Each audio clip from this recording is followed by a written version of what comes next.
একদম প্রিয় শিক্ষার্থী বন্ধুরা, এবার বড় থেকে ছোট এবং ছোট থেকে বড় সাজিয়ে লিখে দেখাবে তোমাদের সবার প্রিয় সহপাঠী মাঝাবি মাঝাবি লিখে দেখাও। হ্যাঁ, প্রথমে বড় থেকে ছোট লিখে দেখাও। হ্যাঁ, শুরু করো। হ্যাঁ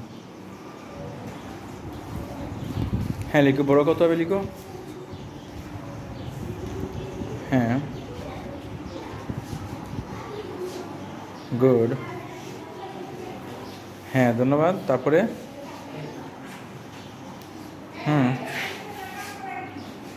লিখো, তারপরে কত হবে। ভালো করে লক্ষ্য করো। হ্যাঁ, বাহ, দারুণ। হ্যাঁ, তারপরে অ্যাক্সিডেন্ট হচ্ছে। হ্যাঁ,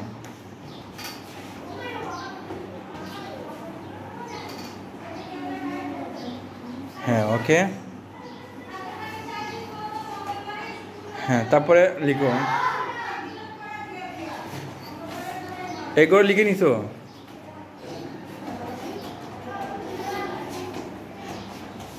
হ্যাঁ, এখানে উপরে লিখো। হ্যাঁ হ্যাঁ, এই তো নিচে লিখো, নিচে নিচে। হ্যাঁ লিখো, তারপরে কত হবে লিখো। হ্যাঁ,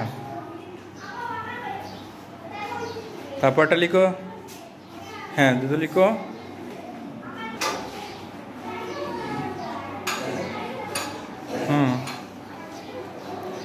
হ্যাঁ, ধন্যবাদ। ওর জন্য সহযোগী করে হাতালি দাও। ধন্যবাদ।